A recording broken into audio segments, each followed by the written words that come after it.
సామాజిక వర్గాన్ని బీసీ జాబితాలో చేర్చాలనే ఉద్దేశంతో ఇచ్చాపురంలో ప్రారంభించిన పాదయాత్ర సోమవారం నాటికి శ్రీకాకుళం చేరుకుంది। ఈ సందర్భంగా తెలుగు సంఘం పాదయాత్రలో పాల్గొని సంఘీభావం తెలిపిన శ్రీకాకుళం నియోజకవర్గం తెలుగుదేశం పార్టీ ఇన్ఛార్జ్ మాజీ ఎమ్మెల్యే గుండా లక్ష్మీదేవి ఈ కార్యక్రమంలో వారు మాట్లాడారు।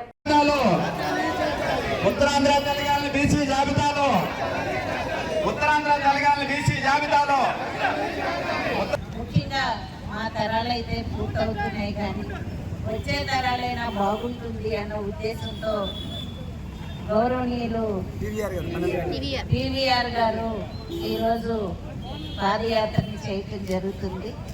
ఇచ్చాపురం నుంచి పాయకరావుపేట వరకు ఆయన పాదయాత్రగా చేస్తూ మొత్తం తెలగా కులం అంతా కూడా ఏకమై ఎవరైతే వారికి సహాయ సహకారాలు అందిస్తారో వారికి పూర్తి మద్దతు తెలియచేయడానికి ఈరోజు వారి ప్రయాణం ముందుకు సాగుతుంది। తప్పకుండా చంద్రబాబు నాయుడు గారు ముఖ్యమంత్రిగా ఉన్నప్పుడు వైశ్యాస్ని కలిపినప్పుడు తెలగాలందరూ కూడా చంద్రబాబు నాయుడు గారికి ఒక రిప్రజెంటేషన్ ఇవ్వడం కూడా జరిగింది। ఆ రోజు కొన్ని కారణాల వలన అయితేనేమి ఆ కార్యక్రమం పూర్తవ్వలేదు। ఒక 5% వరకు ఏదో కార్యక్రమాన్ని మాత్రం చేయటం జరిగింది।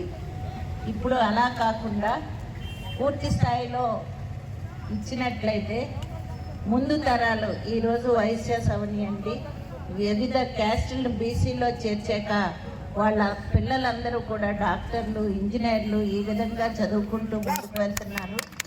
అదేవిధంగా రేపు అందుకే రేపు భవిష్యత్తులో మీ పిల్లలు కూడా ముందుకు వెళ్ళాలని మనస్ఫూర్తిగా కోరుకుంటూ ఈ కార్యక్రమం గురించి ఈ రిప్రజెంటేషన్ గురించి చంద్రబాబు నాయుడు గారు అదే విధంగా లోకేష్ బాబు గారి దృష్టిలో పెట్టడం జరుగుతుంది। వీలైనంత వరకు మేనిఫెస్టోలో పెట్టడానికి కూడా ప్రయత్నం చేస్తామని, ఎందుకంటే మా నాయకుడు చంద్రబాబు నాయుడు గారు ఆయన ఏదైనా మాటిస్తే చాలా కష్టపడి ఆ మాట చేయటానికి ప్రయత్నిస్తారు కాబట్టి ఆయన దృష్టిలో తప్పకుండా పెడతామని మీ అందరికీ తెలియజేసుకుంటూ పాదయాత్ర అంటే ఏది ఆషామాష కాదు, ఎంతో కష్టపడి ఈ పాదయాత్రలో మనమంతా ఇక్కడ దాకా 4 అడుగులేసి వెళ్ళిపోతాం। పాయకరావుపేట వరకు వెళ్తున్న టీవీ రామారావు గారికి టీవీ గారికి అదేవిధంగా ఆయన వెనకొచ్చిన ప్రతి ఒక్కరికి నేను మనస్ఫూర్తిగా అభినందనలు తెలియజేసుకుంటూ భవిష్యత్తులో కోరిక నెరవేరాలని కూడా కోరుకుంటూ సెలవు తీసుకుంటున్నాను।